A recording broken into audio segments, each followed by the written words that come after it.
असत तर बोलू.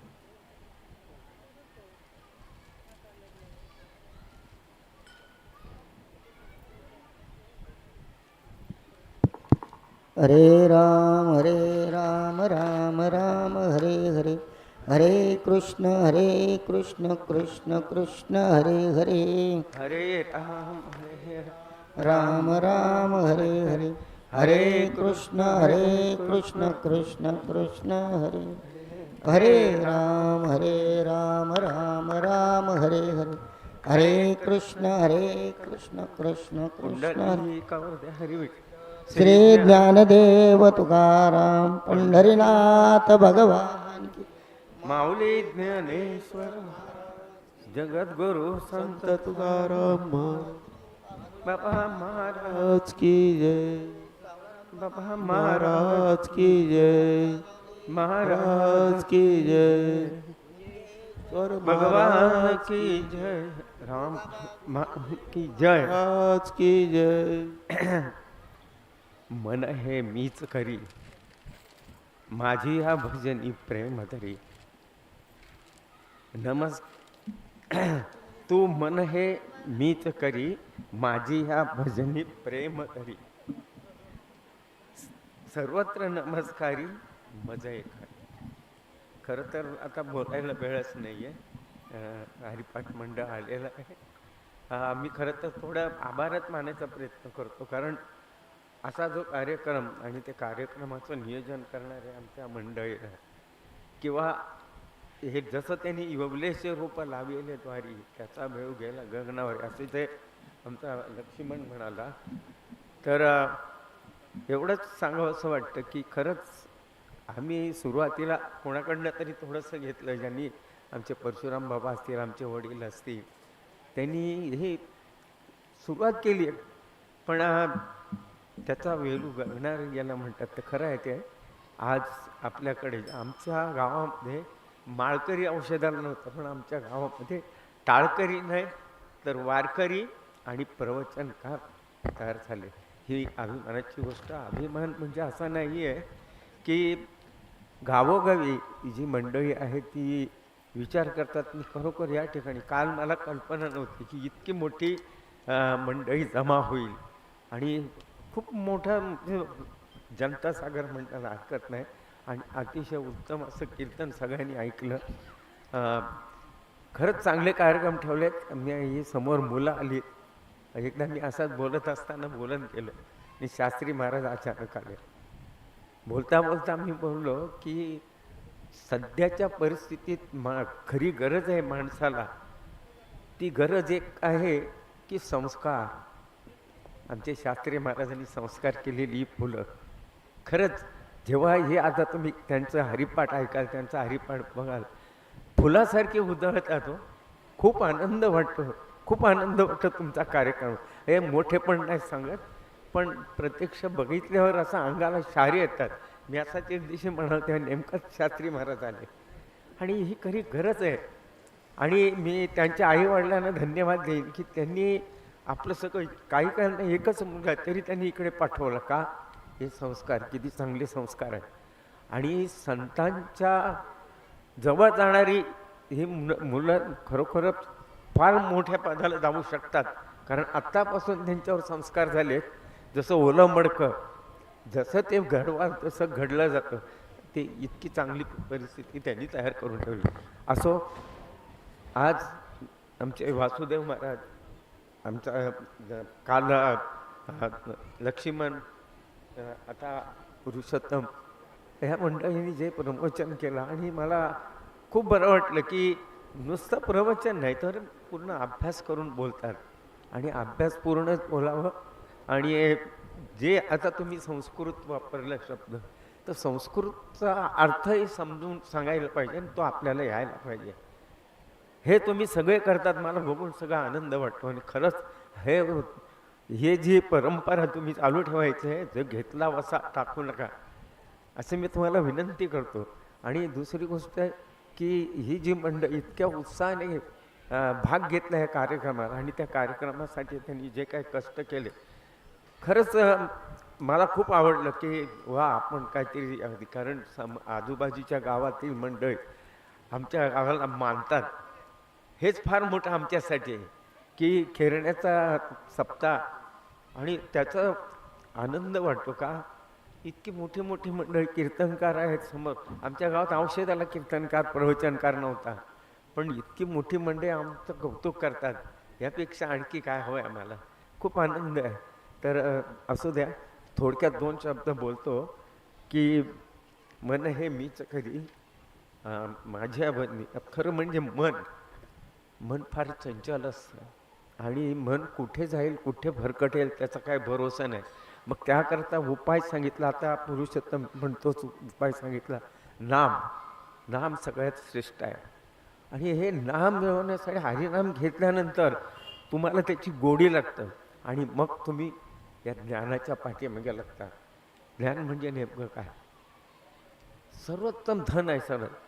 न च चौर्यहार्य न च राजहार्य न च भारतभाज्यम न च भारकारी व्ययम कृतम वर्तते एव नित्यम विद्याधनम सर्वधनम प्रदान.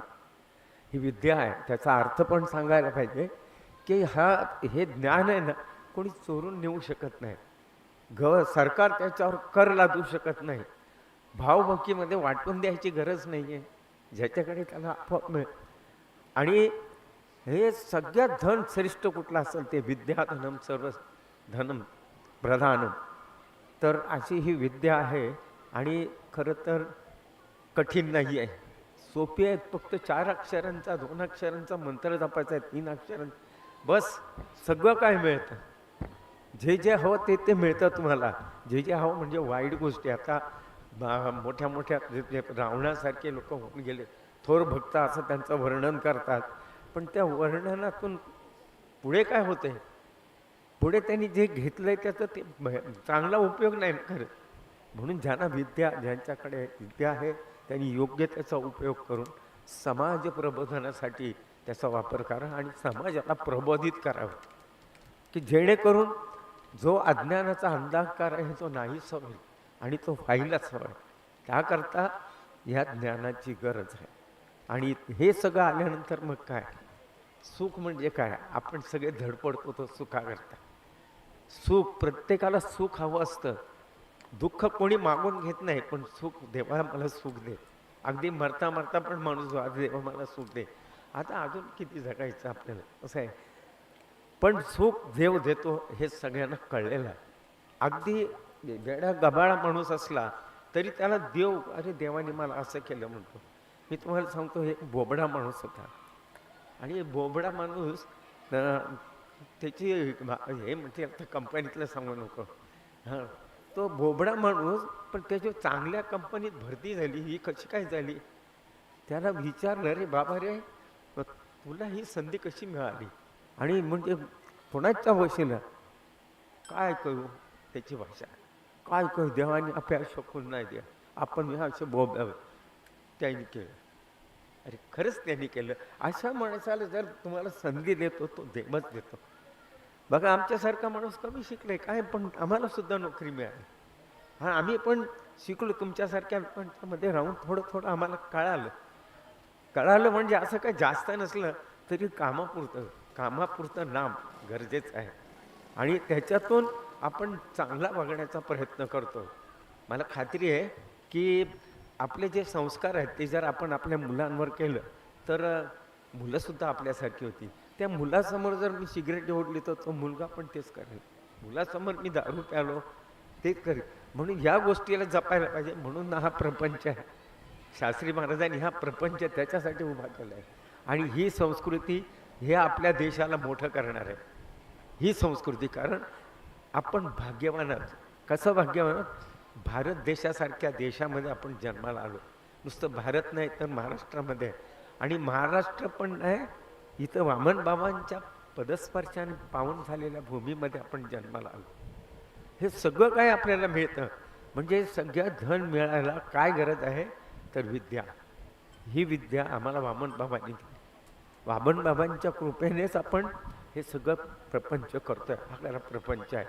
आणि ह्या प्रपंचातून आपण जर व्यवस्थित राहिलो तर आपल्याला तारायला तो आहे, भवसागर आपला आपोआप तरेल.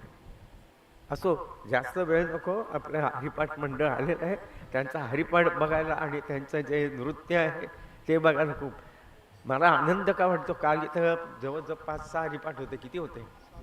7 हरिपाठ होते आणि 7ही हरिपाठामध्ये महिला होत्या आणि अतिशय उत्कृष्ट असा हरिपाठ आणि नृत्य पण केलं.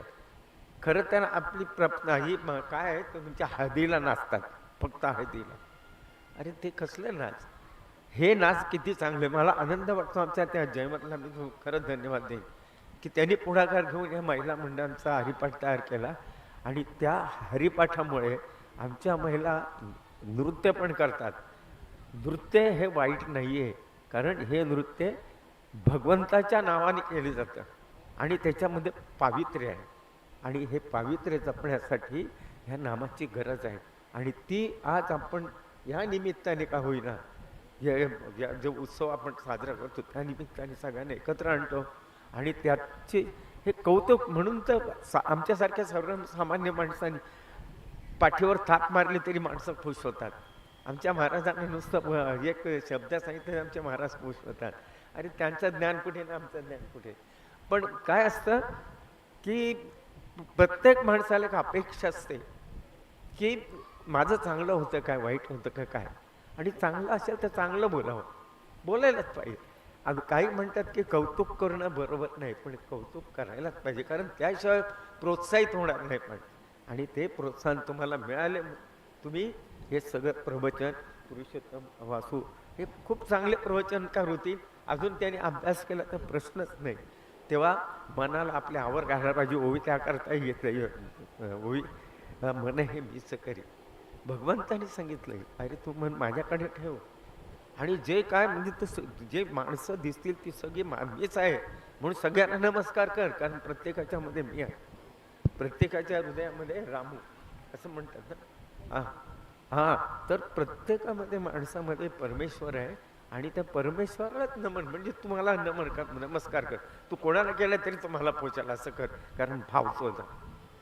अशी ह्या ओवीचा थोडक्यात अर्थ आहे. आणि आपल्याला हरिपाठ बघायचं आहे, सगळ्यांनी बघायचं, ऐकायचं आहे आणि त्या मुलांचं कौतुक करायला विसरू नका. मला खूप आनंद वाटेल. आणि मी धन्यवाद या मंडळाला त्यांनी अपार कष्ट घेऊन हा मंडप उभा केला. मंडप म्हणजे मंडप नाही आहे, हा उत्सव त्यांनी उभा केला आणि त्या उत्सवाची सगळ्या प्रकारे जी काय कुठल्या सगळ्या उणीवा भरून काढलेल्या आहेत मी सांगेन, आणि ते भरून काढल्यामुळे हा उत्सव यशस्वी झाला असं म्हणायला काही हरकत नाही. आणि आज तर छान कीर्तन आहे आणि आता हरिपाठ आपण ऐकणार आहोत. तर मी जास्त काय बोलू शकत नाही. एकतर हे झाले, माझा तेवढा अभ्यास नाही. झालेली सेवा त्या परमेश्वराच्या चरणी हे करतो आणि थांबतो.